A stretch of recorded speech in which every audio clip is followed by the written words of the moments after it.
1994 Jaguar XJ12 fuel pump replacement video, parts 2 and 3 to follow shortly. Hello Jaguar fans, welcome back to another video. I'm sorry this has been such a long time since the last time I released a video. I had some medical problems with my back and my neck, so that laid me up for a while. And it delayed filming the gas tank video on this car. The first section of this was filmed last summer, and then the last two sections were filmed earlier this year in the spring. And so I hope you enjoy the video, and I hope that you like and subscribe to my channel and help me out there. And we'll see if we can get some more videos of this V12 car and solve some of the problems with it. Namely, I think the next set of videos is going to be on the rear suspension because of the clunks in the rear suspension. So we'll see what happens there, and hopefully I'll release these 3 sections of the fuel pump videos, and then we'll get on to fixing the rear suspension clunks, and then eventually we'll have to do something with the front suspension clunks. So again, I hope you enjoy the video, like and subscribe. Thank you.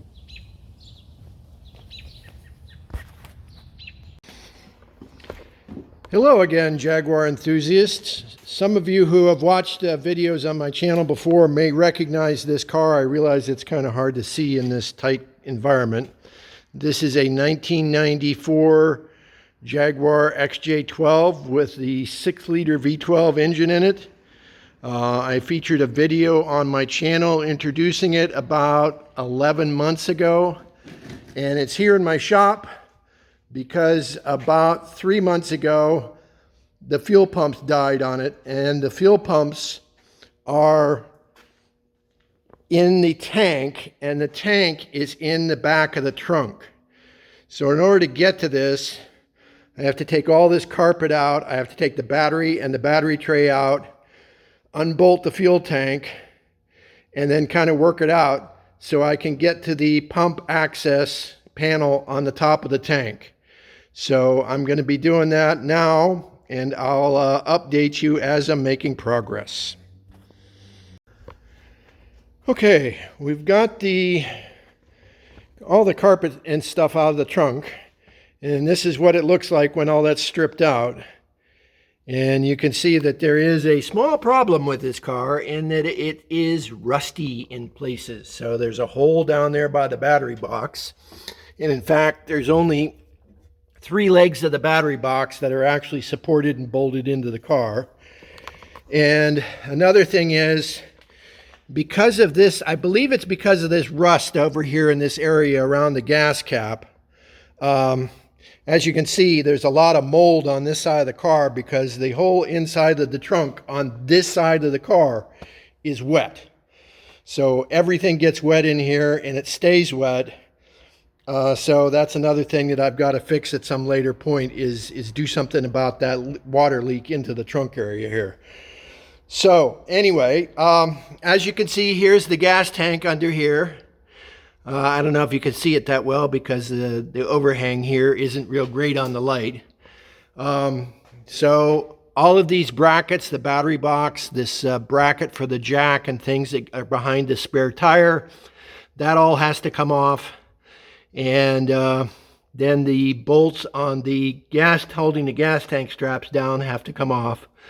But before we unbolt the gas tank, we have to jack up the car. And at the front of the differential, you've got to reach up and move a couple of clips on the fuel line. There's like a quick connect on the bottom of the gas tank that's held in with some spring clips. And you have to dislodge those spring clips and pull the lines on the gas tank prior to doing this. Plus, I have to check and see how much gas is in this thing, because you need to drain the gas down in the tank below a certain level so that you don't just have gas pouring out the bottom of the tank when you undo those fuel lines off the bottom of the tank. You don't have to drain it all the way, but you have to drain it about 2/3 to 3/4 of the way, because the return lines stick up about yay far inside the gas tank, about, I don't know, 4 to 6 inches. And so if you have to get the level down below those so that when you pull those fuel hoses off, you don't start spilling gas out of the connections there. Another thing is, since this is a V12 car, instead of having a single pump like the 6-cylinder cars, this actually has dual pumps inside the gas tank. One is the main pump that runs all the time when the car is running, and the other is a secondary pump that's activated at either high loads or high RPM based on when the ECU, the engine management control unit, decides that it needs more fuel because of high load conditions, or like I said, high RPM conditions, and then it kicks in the secondary tank. And that's pretty cool, but it's also a slight benefit when you have a weak main pump and you get stranded on the side of the road, which happened to me about, I want to say 12 to 15 months ago on this car. And the car started dying on the side of the road on a trip. And I was able to get it going again by taking these two connections here, which are the connections for the gas pumps, the fuel pumps, and swapping them. And that meant I was running off of that secondary pump that sees very little use, and not running off the main pump, which, like I said, at that point had started to die. So I drove it that way for, maybe 3 to 6 months.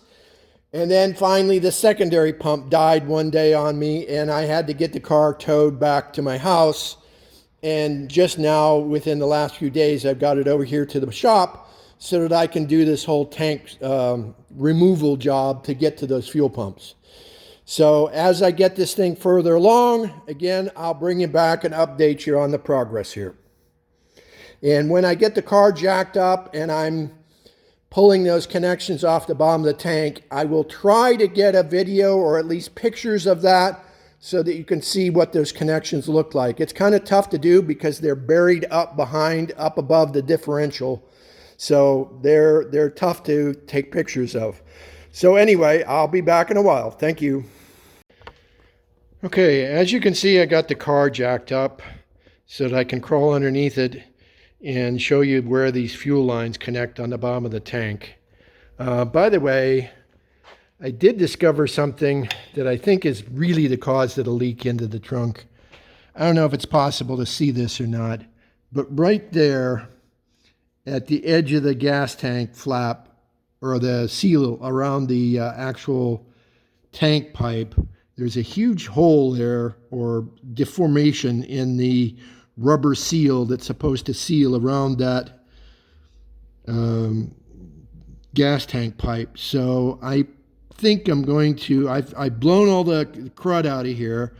I think when I put the tank back together, I'm going to see if I can fill that up with just a bunch of black silicone and see if that helps with the leak on this car, because it's just terrible that all this mold is inside the trunk here on this one side, and it's because I'm getting a lot of water into the trunk. In fact, when I pulled the carpet off of the floor of the trunk and took it out, I tipped it and a bunch of water ran out of that carpet. So it's been holding water all this time in that carpet. And like I said, I got to get this leak fixed, or else this trunk just smells to high heaven of mold. So I want to get that taken care of so I can get that cleaned up. Anyway, let's see if we can roll underneath here and take a look at this pipes on the tank here. By the way, if you can see up there, somebody's been at this car before and they've removed the rear catalytic converters and replaced them with, I don't know, what are maybe glass packs or not much muffler. This car is a little loud because it's got aftermarket exhaust on it. And I don't know why they did all that, other than the fact that a lot of people cut cats off of cars so they can turn them in and get money for them. Anyway, you can see all the rear suspension under here. It's not in bad shape as far as rust or anything. The only bad spot is this big hole in the trunk. And let's see if we can roll underneath here and see if we can show where these, I don't know if you can see that or not up in there.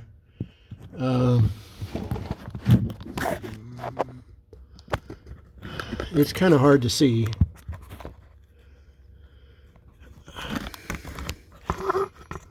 There is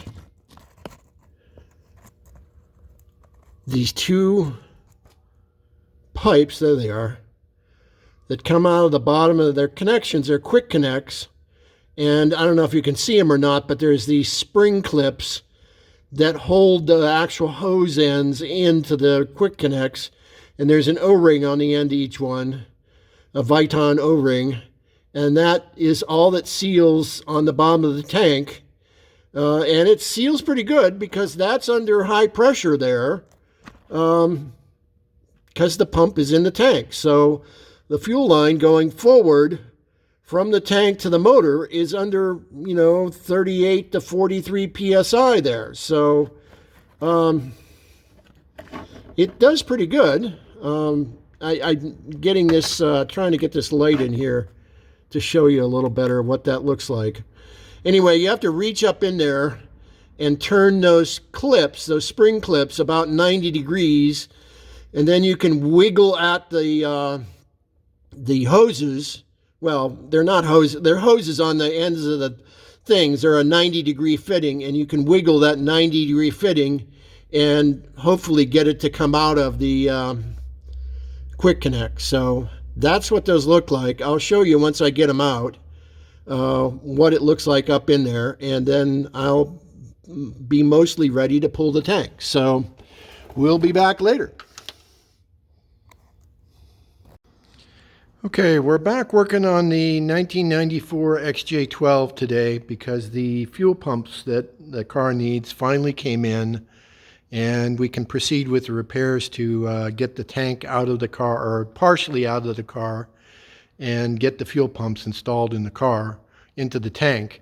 But first we have to, as I said before, we have to disconnect the fuel lines on the bottom of the tank, which I'll roll underneath the car right now.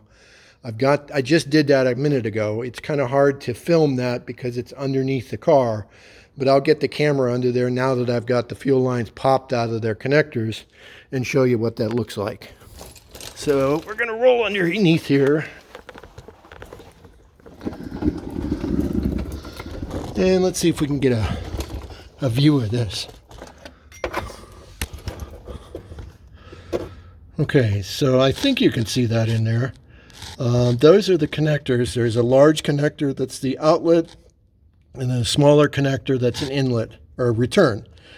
And those are where these fuel lines plug in. Let me see if I can grab one of the fuel lines so that you can see what that looks like. I don't know if I can do this or not. We'll see.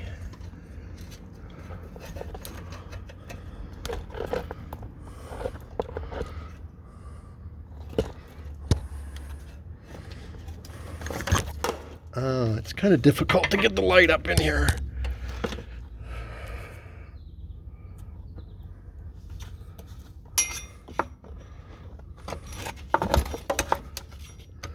I'm going to have to edit this afterwards. It's not working out too well here.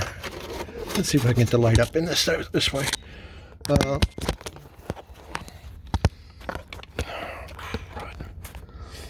Okay, well, this isn't working out too well. I'm going to have to do this later.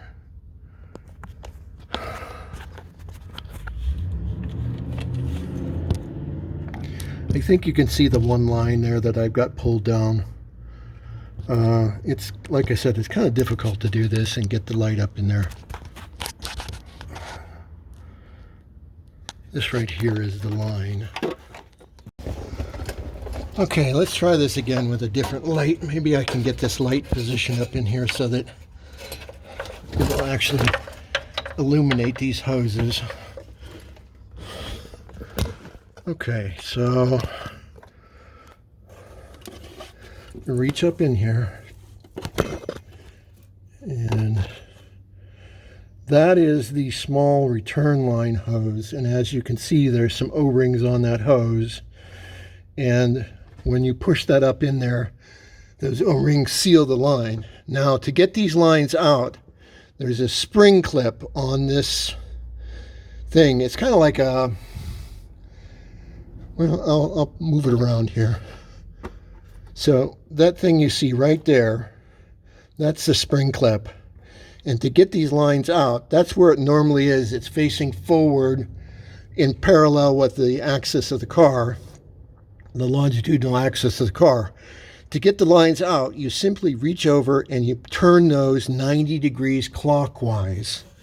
And what that does is that disengages that spring clip, and then you can stick your hand up in there and wiggle the lines. You turn them a little bit and back and forth, and then you can yank on the lines and they pop out of that connector. But like I said, one of the things you got to make sure is you've got the tank drained before you do this. Otherwise, you'll have gas running down your arm if you've got too much gas in the tank. This tank here is mostly empty, so when I pulled those lines, I didn't get any fuel out of those connectors. So those are what that's what those look like. Now, another thing that we have to do is this is the gas cap here in the filler neck. And that filler neck has a rubber diaphragm seal around it with a drain. I think you can see the drain right down there on the lower right-hand corner, that little round thing sticking up with a hole in it. That's supposed to be the drain. Unfortunately, this one also has another hole that leads down into the trunk, which is probably why I'm getting a lot of water and condensation and mold in the trunk on this side of the trunk. But anyway, on this filler neck, that rubber diaphragm seals around the filler neck, and this spring clip that I've got here, that I've got hooked with this hook, you got to pull that spring clip out. It's like a circular spring around the filler neck that's sealing that. Let's see if I can get it to focus here. It's sealing that rubber to the filler neck, and in order to be able to get the tank out, we have to twist the tank on one side, and so it kind of pivots around this filler neck. And in order to do that without tearing this rubber diaphragm, we want to get this spring clip off of here and then loosen the rubber diaphragm around the filler neck enough so that when we twist the tank to get the other end of the tank to swing out, we don't tear this rubber diaphragm, because this rubber diaphragm is no longer available, and so we want to preserve it as much as possible. So once we've got all that done, the next thing we're going to do is we're going to undo these two bolts here and release those tank straps. And then once we've got the tank straps released, we'll be able to, like I said, pull the tank on this end of the car and pivot it around the filler neck, and that'll get the tank out far enough that we can then reach the top of the tank where the inlet or the access port is to get to the fuel pumps inside the tank. So I'll show you that once I got it out. Okay, so once I've got, this is that spring clip that's around that diaphragm. I've got it out now. And then also what I do is I run a screwdriver or something around the outside of this. Let's see if I can get a light in here to show this better.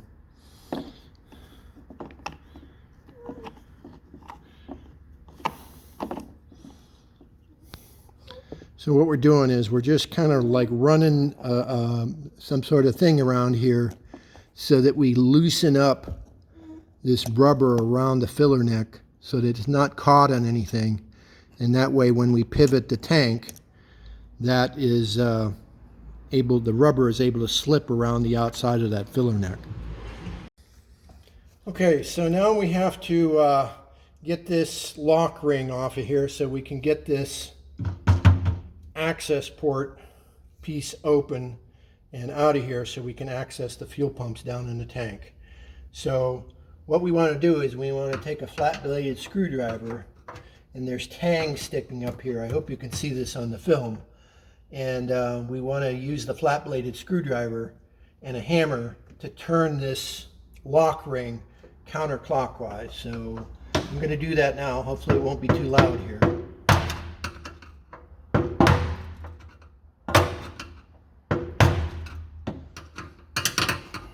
You have to work your way around it and use all 4 tangs so that it doesn't jam.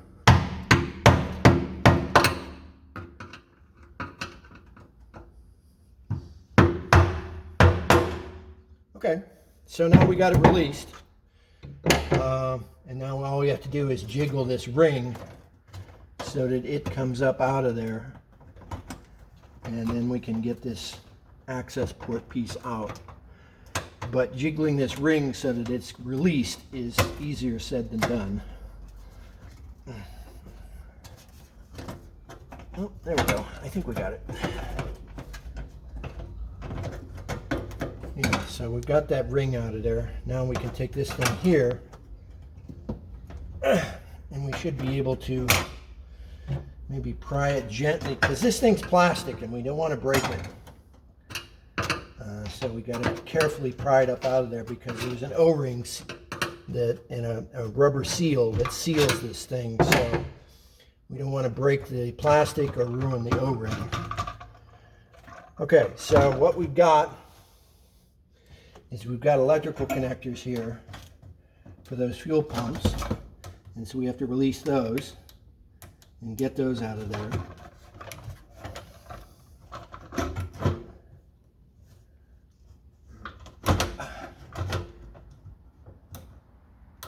And again, there's 2 of them because we've got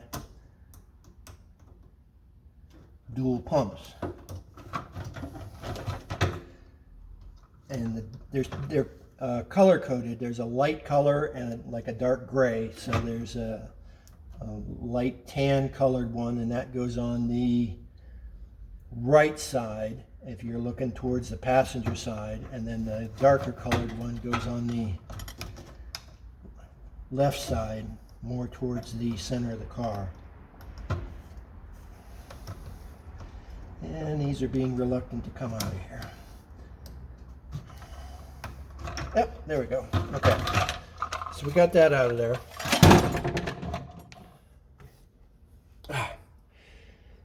Hot one here today.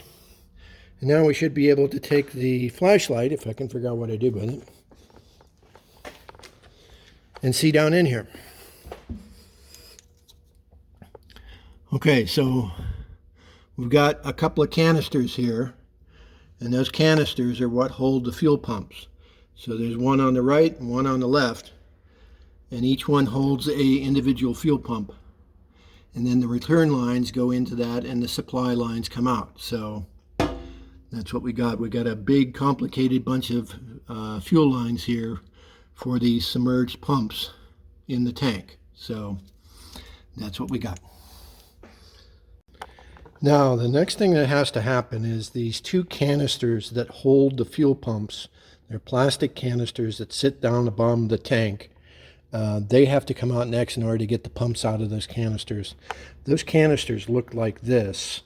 They have these 4 rubber feet that engage with some steel tangs that stick up from the bottom of the tank, and you have to pry these rubber feet off of these steel tangs because they have the tangs have teeth that sort of engage in this recess here in this hole, and so there's 4 of those sitting down on the bottom of the tank, and these rubber feet where the holes are, those fit down over those tangs and lock that canister into the bottom of the tank. In order to get that out of there, there's only room for one hand and arm to go down in the tank at a time, and so it's a little difficult to do this next operation because you have to be able to reach down in there and hook around these rubber feet and pry each one off of the tang in order to get these canisters out. Because like I said, in order to change the fuel pumps, these canisters have to come out so that you can get this top off. I'll demonstrate the actually taking that top off and changing the fuel pumps in the next part of this video. But for this video here, I'm going to end it now. And when I get back to getting the canisters out, I'll show how to take those canisters apart and how to install the new fuel pumps back in the canister and then put them back in the tank. So that'll be in part 2 of this video. If you have any questions about anything in the video, please leave a comment down below. Thank you for watching.